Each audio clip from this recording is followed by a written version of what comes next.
Welcome, everyone. I am Chris Hyams, the CEO of Indeed, and welcome to the next installment of Here to Help. This is our look at how Indeed has been navigating the global impact of COVID-19. Today is June 8th, and we are on day 97 of global work from home. But today's discussion will be a little different than our previous episodes. 2 weeks ago today, George Floyd was killed in Minneapolis, Minnesota by a police officer, Derek Chauvin, while 3 other officers sat by his side. Millions of people have watched the horrifying video, and over the past 2 weeks, we've seen demonstrations and protests in major US cities, and also in smaller communities across the country where these might be the first ever in support of the Black Lives Matter movement. We've also seen thousands of people in countries all over the world stand together in support of the Black community. So today, I'd like to welcome LaFawn Davis, Indeed's Vice President of Diversity, Inclusion, and Belonging. Thanks for having me, Chris. LaFawn has worked in the field of DI&B for over 15 years at Google, Yahoo, eBay, PayPal, and most recently Twilio. LaFawn was recently named to the Fast Company Queer 50, Fast Company's first ever list of the top 50 LGBTQ women and non-binary innovators in business and tech. LaFawn joined Indeed just a year ago this month, and I am very grateful to be joined by her for today's discussion. A couple of quick caveats. First, the issues that we have to talk about today can barely be summarized in an hour. We'll do our best to start the conversation, and we'll leave out or just skim the surface on many aspects. This is an ongoing dialogue, so today is just one small part. Also, we haven't had to do this in previous conversations, but I will start with a content warning. The following discussion will address issues of racism, murder, police brutality, and may be triggering. So with that, welcome LaFawn. And let's start where I always start these conversations, though with another caveat that I know that asking this question right now is loaded in a number of ways. So tell us, how are you doing right now? That is a very, very loaded question, especially for me and the role that I have and also who I am as a person. So I'd like to actually answer this question with intersectionality. And for those of you who haven't heard that term before, it is the concept that we all have layers, and those layers have us experience things differently, right? So none of us are a binary identity. I am Black, I am queer, I am a woman, I am over 40. I have an adult child, so I am also a parent. I have a soon to be 98-year-old grandmother, so also caregiver, and 72-year-old parents. So all of those things actually impact how I am experiencing work, life around me, my community, and everything else. So because of those layers, I also want to say Happy Pride Month. I am queer, so I'm in the LGBTQ plus community. And most people forget that Pride just isn't celebrations and floats and sprinkles and rainbows. Pride started because of the Stonewall protests and riots, fighting against police brutality and civil rights. Was what Pride is actually all about. So very much connected for me right now that this is Pride Month and also what is happening around Black Lives Matter. There's also another layer, that layer I talked about being a mother and the mother of a Black son. Understanding that I have to have conversations with my son that other parents probably don't. So other parents, especially that aren't Black, probably don't. So instead of have a good time, make sure you get in before curfew or anything like that, I'm telling my son, stay safe, stay alive. I am talking to my son about how to interact if he gets pulled over by the police or interacts with the police. If he interacts with people who are racist or people who believe that because of the color of his skin, he is lesser than. Those are the conversations that I'm having with my child that other parents and caregivers might not be.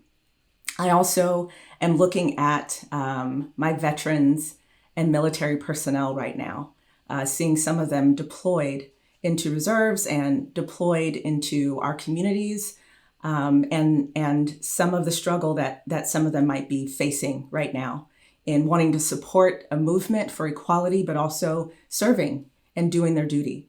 I see you too, right? And that also weighs on me as we talk about all the things that are happening right now. So lots of layers give me a different perspective on this space. And that's why it's such a complicated and loaded question.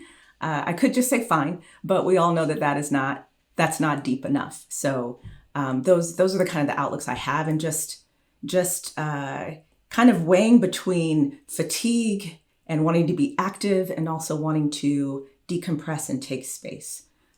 So I know there's a long, complicated answer, but these are really complicated feelings and very complicated times. Yeah, I don't think any part of this discussion will have short, uncomplicated answers. So let's talk a little bit just about your role and the field that you're in, which is a field of work that didn't exist a couple of decades ago. And you've been involved really almost as long as people have been talking about these issues, certainly in tech. Can you just talk a little bit about your background and how you got to be where you are? I think it's a helpful lens for the rest of the conversation. Absolutely. And Chris, you're right. I would say about 20 years ago, this was not a topic of conversation. My career actually started during the first .com bubble and burst. This was not really a topic of discussion. And even growing up, I didn't really realize that diversity work was a thing. I definitely realized that people I was surrounding, that surrounded me at work didn't necessarily look like me, but I was kind of used to that. I grew up in a very diverse city, but my parents and my family was all in Oakland, California. We were the only ones that moved down to San Jose. And so not really understanding when I became an adult, but I was being kind of trained for this my whole life. We weren't learning any other history but European history in school. And so my parents would supplement that with Black History Month board games and comic books. And, we would talk about more than just the one paragraph on Martin Luther King that was in my history book.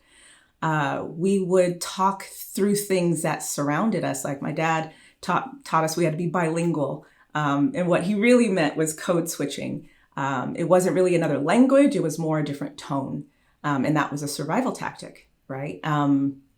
Understanding that representation matters, and the things that we watched and the music that we listened to and the culture that surrounded us. Chris, you and I had a conversation, I think last week, where I was telling you my first interaction with a racist behavior was actually in first grade. I was in first grade, swinging on the swing, playing with all of my friends when I was called the N-word by one of my friends. Clearly too young to know what that really meant or where that was, but I ran home to my family and didn't really understand why my friend would say something that felt so bad and so horrible. So all my life I've been going through these things, and then I ended up in tech where I noticed it wasn't just the lack of people that look like me, it was also knowing that people couldn't really get into tech very easily. There was definitely a gap between folks I saw in my community and the people that were in tech. And I know that talent is evenly distributed, right? But that was my real life example that opportunity is not. And so I started really understanding that work needed to happen, and not just at the surface level, hire someone here, do a program there, but real true systemic infrastructure, legislative issues needed to occur. So that was just kind of through my upbringing and then into tech. I actually became an ERG leader. ERGs, employee resource groups. We call them IRGs at Indeed, Inclusion Resource Groups, but I became a founding member of one of those groups and actually saw the strategic work that could happen. And through that lens, got a lot of experience and ended up being a business partner, ended up, taking on roles to lead it for companies.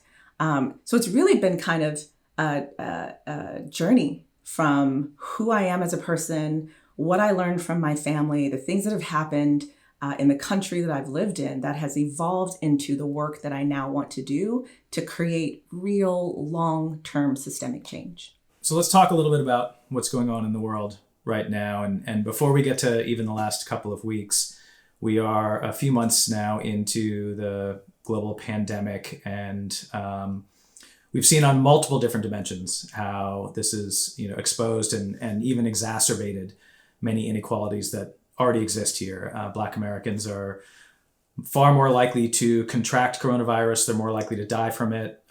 Nursing homes that are predominantly Black and brown have much or higher incidence of contraction and death. Unemployment, and who in fact are the people who are like us safely working from home, and those who are the essential workers on the front lines. And in the middle of all that, also, we've had Ahmaud Arbery and Breonna Taylor. So even before we got here, can you talk a little bit about just what's been going on during the COVID-19 outbreak within the community and in terms of awareness and exposure? Absolutely. Thanks, Chris.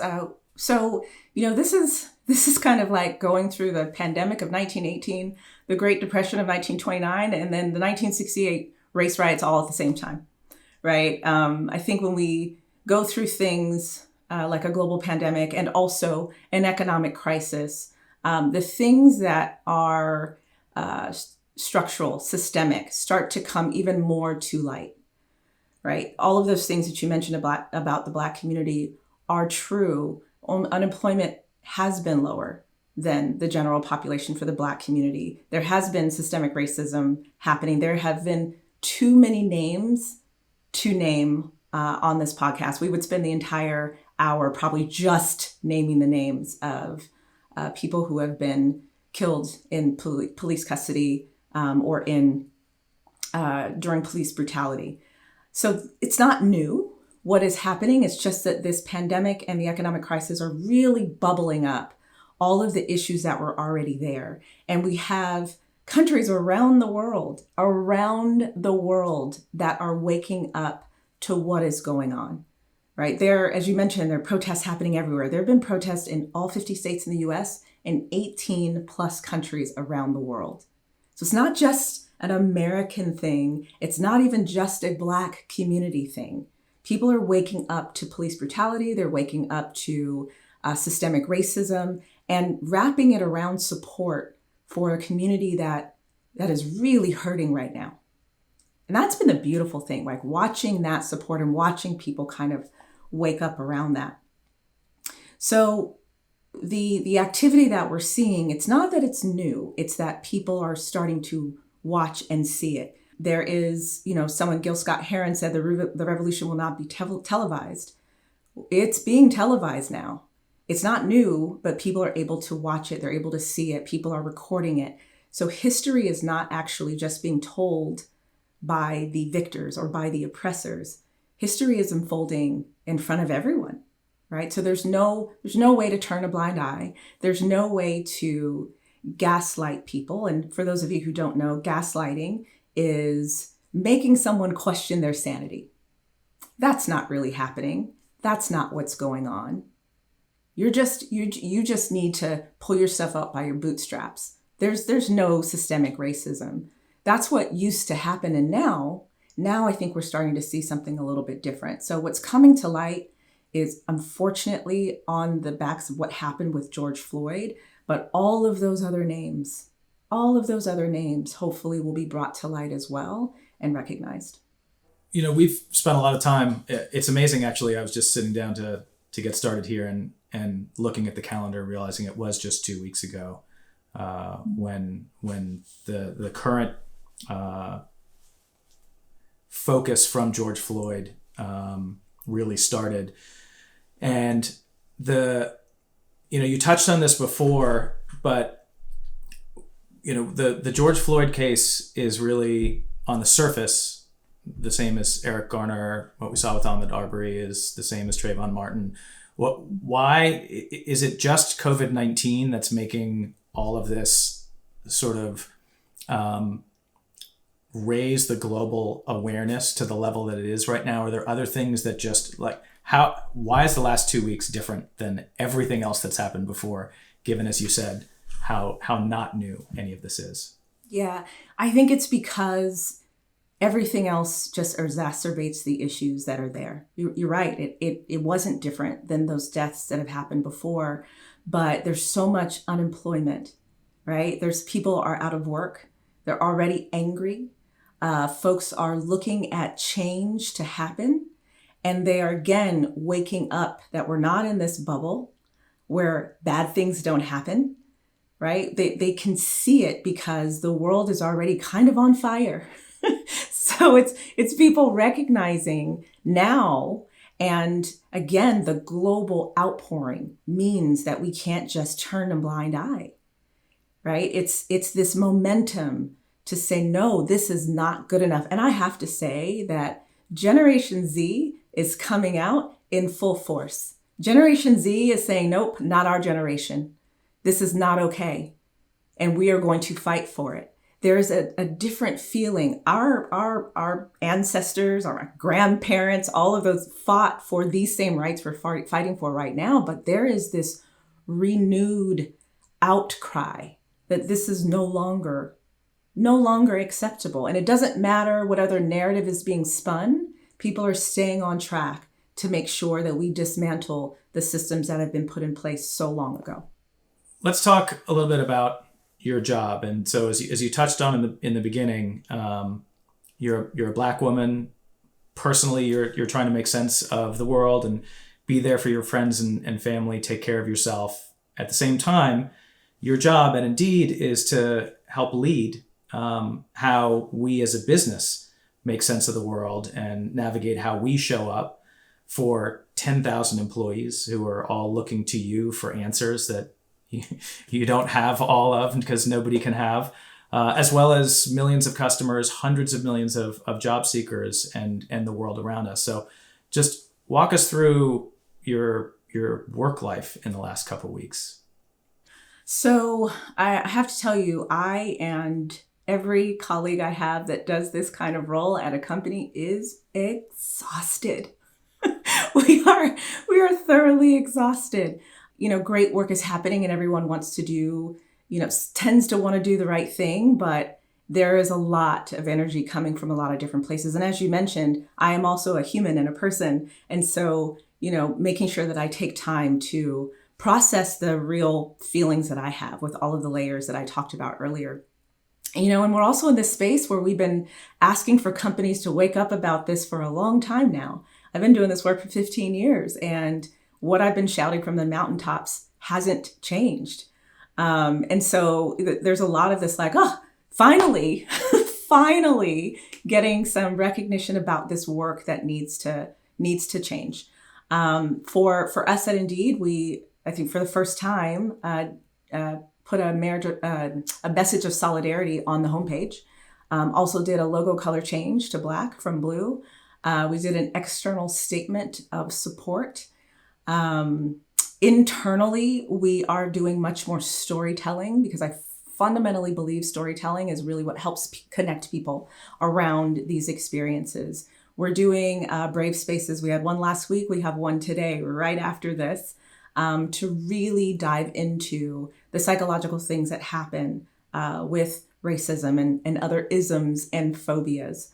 Including a 6-week, we're going to start doing 6-week boot camps for marginalized communities, not only to talk about kind of where we are now, but really start to unpack like the generational trauma that actually occurs with racism, with the isms and phobias. We're going to do company-wide town halls. We are doing manager guides. There's one that just came out this morning about leading through uncertain times. And we're also going to do more leadership actions. What do they need to know? What do they need to say? What do they need to do?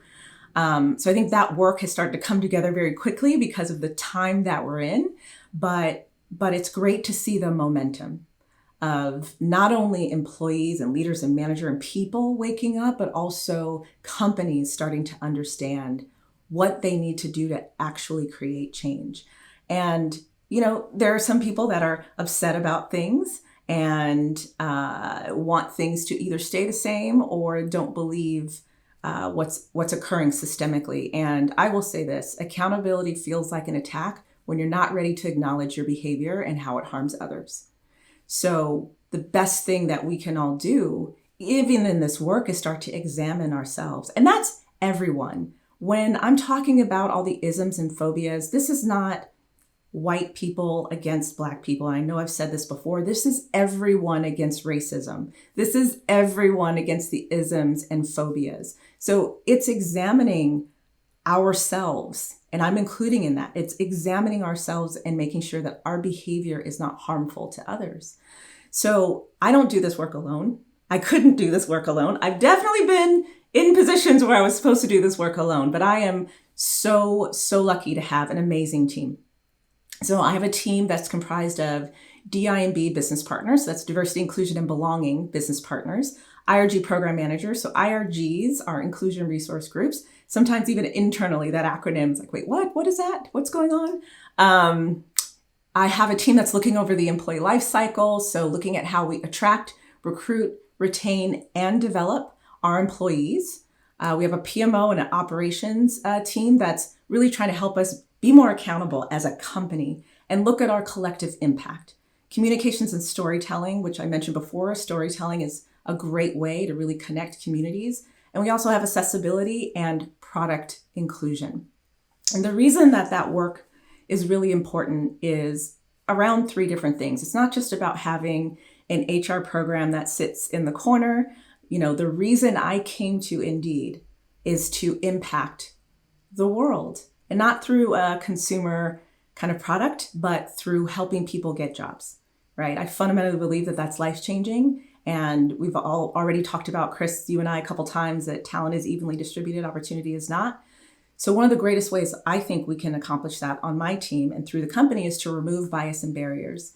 And that is making sure that our workforce reflects the diversity of the communities and where we operate, but also making sure that we have an unbiased recruiting process, that we continue our commitment to equal pay and promotion opportunities, that we are removing barriers to entry by hiring people with non-traditional backgrounds and helping other companies do the same. We get requests all the time from our sales teams asking if we'll talk to certain companies who are asking, how can I actually hire a more diverse force? What do I need to do? What things do I need to have in place?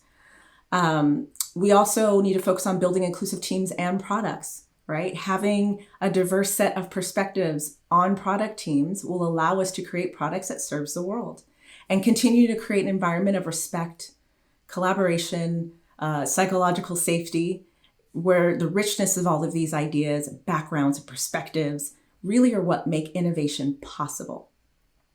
And that includes accessibility, right? If we focus on accessibility in our products, we can help all people get jobs. And then the last thing is creating a sense of belonging. And that's that term belonging is newer in this space, but that's really about being a part of a community. It's the people and experiences that make us feel connected. So that whether that's through our IRGs or, you know, the team that someone is on, the office that we're in. Now, none of us are in offices, so we should all be feeling a sense of belonging in that case. But it's us feeling connected. And so through those three different things, I think that's the work that my team is doubling down on and looking at this work differently. So I think before I got here, a lot of the work that we did at Indeed was around the inclusion resource groups, starting them, shoring them up, supporting them, and they have done amazing, amazing work. I view IRGs as an extension of my core team. And my core team is now here to really double down on the strategic efforts. We've had a lot of work over the last year since you've been here. These are things that we started laying the groundwork on and working on for a few years. It's also really clear that there's a lot of work to do. So, I mean, you rattled off a whole bunch of stuff, and that sounds great. And I would love to say, you know, congratulations, Indeed, we're doing amazing here. We still have so much work to do. You know, one thing you said that other companies have been reaching out to us and to you to ask about this. You know, I think about this. Andrew Hudson, our CTO, he likes to say, you know, the best time to plant a tree was 20 years ago. The second best time is today. I think there are a lot of companies out there who are just really, because of what's happening in the world right this instant, trying to figure out how to get started. And obviously, it would have been better to be thinking about these things before. But if you are just tackling this or coming to realize that there's work to be done, do you have advice for other companies who are just trying to figure out, how do I even get started here? Yes, I do.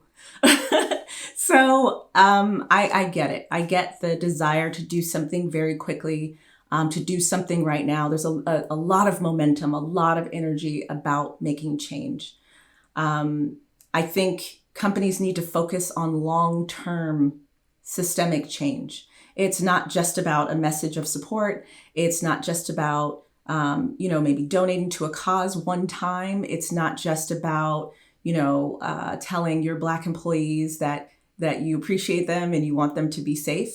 It is much more long-term, right? It is when we come out of all of the energy that is happening now, what impact are you going to make? So those things in a company is really taking a look at your own systems, how you hire people, how you grow them within an organization, the opportunities that they have. Are you removing bias from things like that, from your hiring process, from succession planning and talent reviews?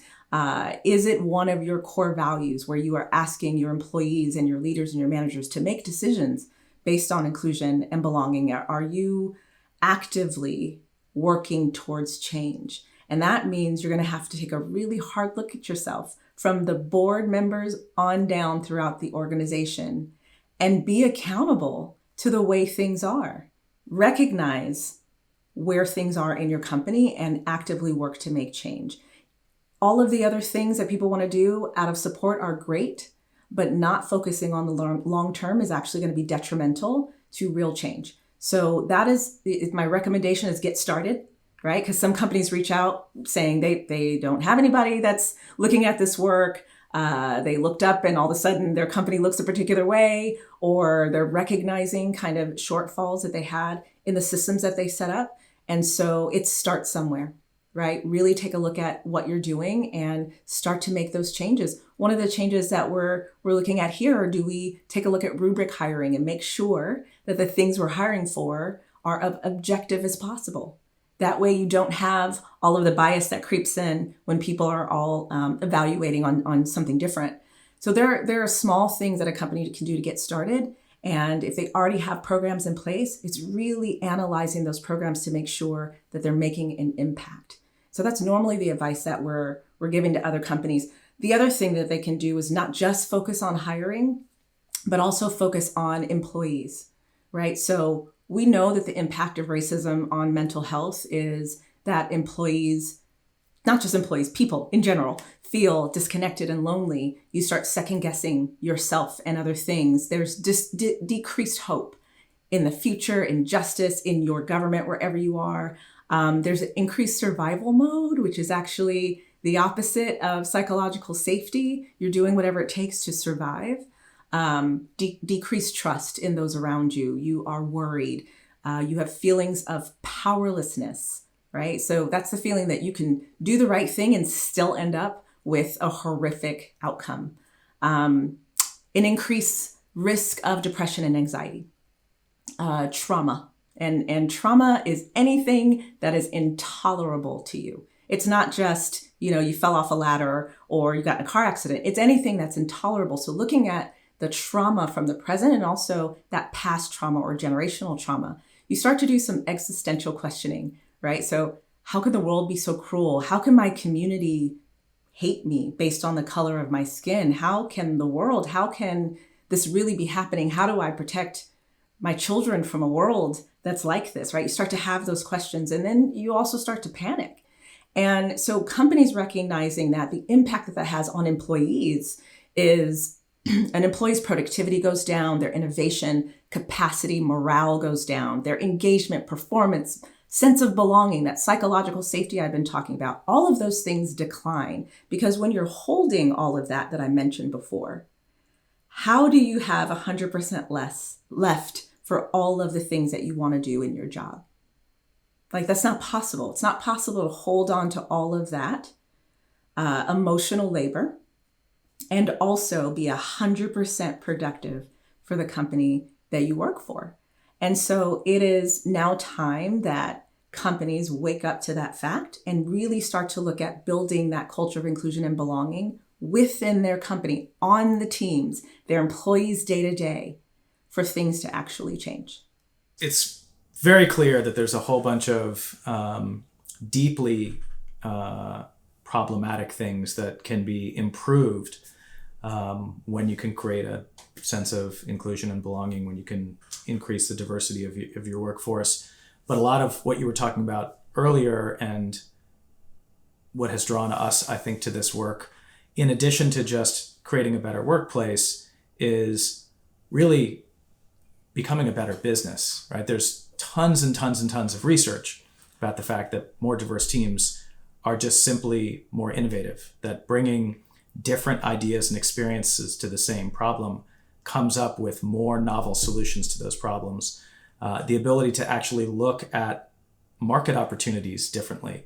And there's tons and tons of studies of how companies look at a consumer through one narrow lens because it's what they know. And when they start thinking about what those other lenses might be, that can open up new opportunity. And then in our case, because as you touched on, our mission as a business is that we help people get jobs. And so one of the things that for me has been really vital in this conversation is obviously how can we be aware of what's going on and how people are being affected. But part of that powerlessness for a whole bunch of people is just looking at a problem and saying, I can't do anything about this. And I guess we have this, maybe irrational, but really core belief that we can do something, and that economic disparity is really a core foundation of any other solution to any of these systemic problems. It's not the whole system itself, but without true economic equality, none of the other things that we want to happen can happen. And so we're spending this time trying to figure out how we can bring a different perspective, a novel set of ideas to addressing these problems and lowering those barriers and reducing bias and things like that. So maybe you could talk really briefly, I think you sort of touched on this before, but even just the idea of the product council that we put together, is a really novel one, because a lot of companies like ours would sit around and say, well, we're not diverse enough yet really to have on every single team these different perspectives to help us look at these problems differently. And we did come up with, I think, a novel approach to that. I'd love to have you talk a little bit about it. Thanks, Chris. Absolutely. So part of the product inclusion work that we're doing along those lines, because we don't always have all the perspectives necessary on our product teams, on our UX teams, just as we're looking at changing some of the systems that I talked about earlier, we started an IRG, which again is Inclusion Resource Group, Global Product Advisory Council. And the goal of that Product Advisory Council is really to provide that perspective to product teams before we launch new features, new products, just thinking about, making sure that we are serving all of the communities that exist in our world. And it started off with just product, but it's also brand and marketing and making sure that things will land in the right way with different communities. It is also taking a look at ethics, AI ethics, bias across the board as well. There is that product element, and also taking a look at accessibility. And this allows our IRGs to go from just building community to really making business impact. We do things like usability studies and surveys. We have folks in that group in the IRG GPAC. We have them testing things, just providing feedback, sometimes in a different perspective, saying, hey, if you actually did it in this way, it would make more sense for everyone. And it's been phenomenal to see the IRG members that are a part of it. I think we have a little over 100 folks that are a part of that GPAC that help all the product teams and the marketing teams as well. And so to me, it was a way to really get the voices of communities together and really help us be a better company. And they're providing valuable feedback. It's not just, here's how I feel. It's also, here's some data, here's some research, here's what you may not know or how this may land. And it's just been phenomenal to see the IRGs use their voice in that way to make real impact, a real change in the company. With all of the attention and awareness that has been generated, again, just in the last couple of weeks, it's still astounding that it's only been a couple of weeks. There are millions of people all over the world who are wondering what they can do to support the Black community. Obviously, we've spent a lot of time, and indeed in the last couple of weeks, exploring those questions. You talked about safe spaces and brave spaces and things like that. Can you talk a little bit about the role of allyship, and especially, for people who have this intention that they want to be helpful, they want to be useful, but they don't know where to start? What is the role of an ally, and what can people do? Yeah, I've talked to a lot of allies who are kind of frozen into inaction right now.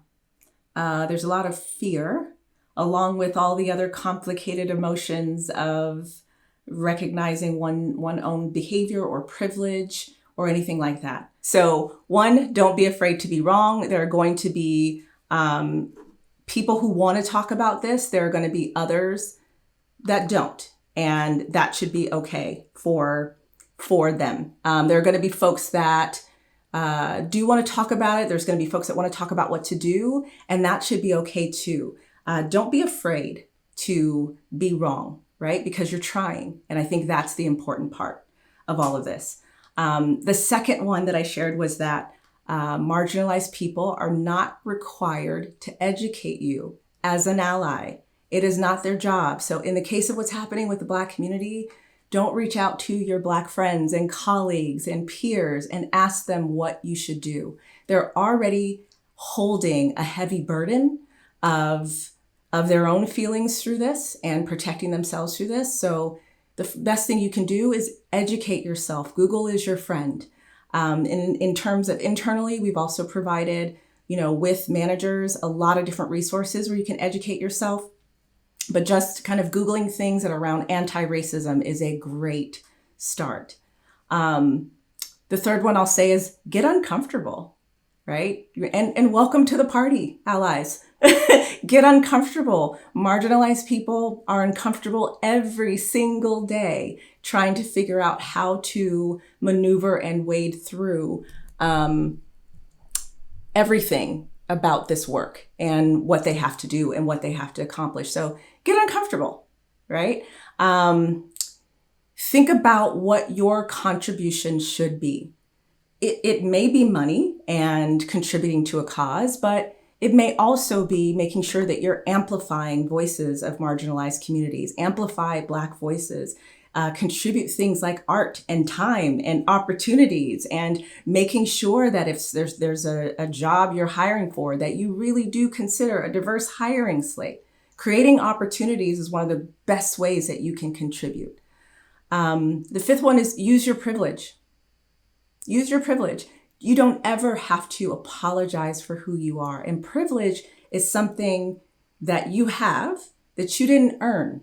You don't get privilege because you're a great person, right? You get privilege because of the systems around you that are historical, that were put into place a long time ago, but that you get to enjoy today. So use that privilege for lots of reasons. It could be voting. It could be, there are ways that allies are putting themselves in front of, protesters or, the Black community. They're putting themselves first when it comes to shielding them from police brutality, when it comes to being treated wrong and saying something. Using your voice to say something in that moment is a great way for active change.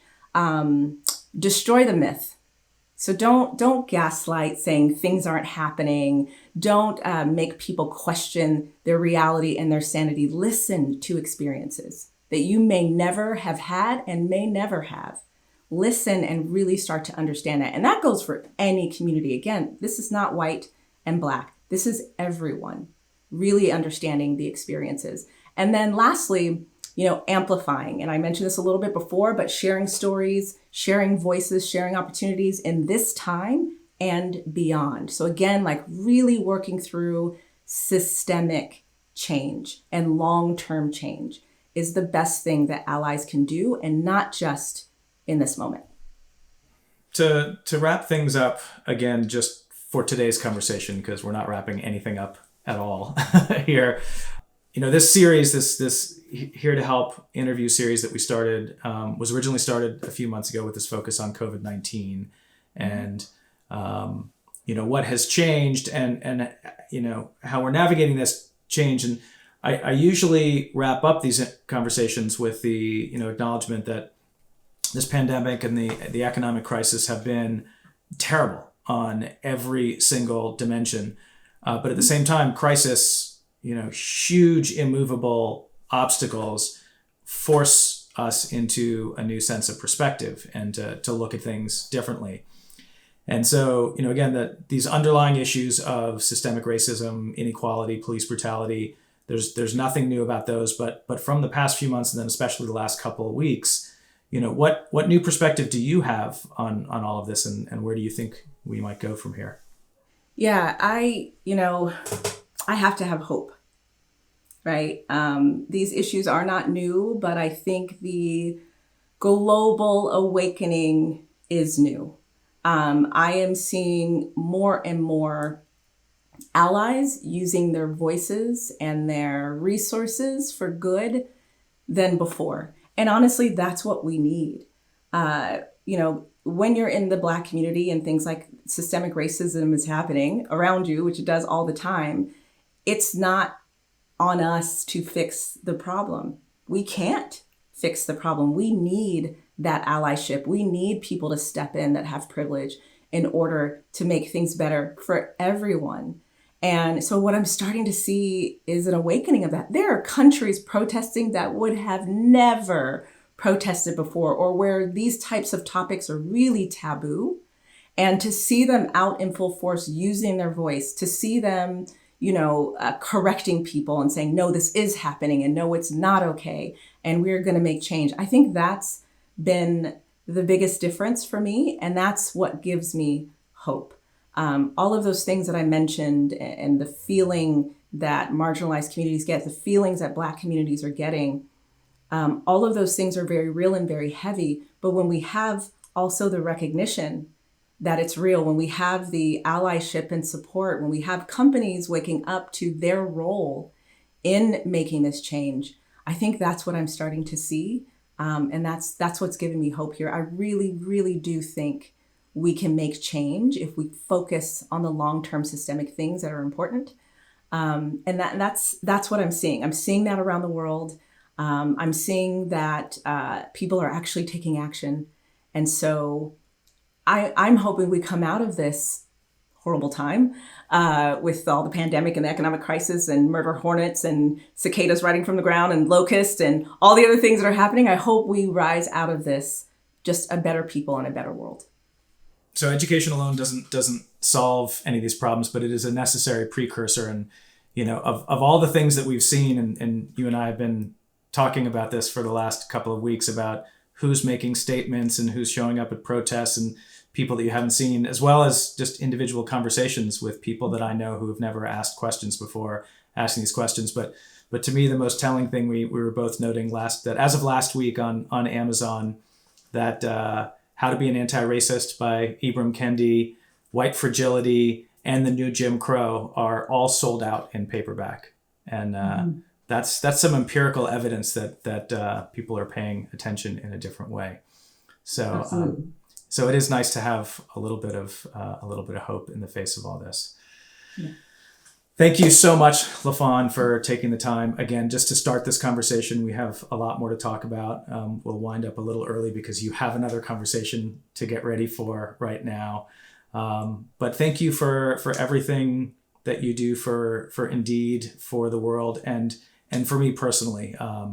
You have been a tremendous influence and support, and have really helped me change the way that I look at the world, even just in this last year, in a really profound and meaningful way. So I want to thank you for that. I left this out of the front, so I'm just going to say this at the end. I also just wanted to offer congratulations. It went around for a number of other people, but LaFawn was just recognized a little over a week ago by Fast Company magazine as one of the Queer 50. So the top 50 queer women and non-binary innovators around the world. And with all the stuff going on, it's nice to actually have a moment to take a step back and recognize that and applaud everything that you've done. So thank you for all of that, LaFawn. Thank you so much, Krish. I appreciate that.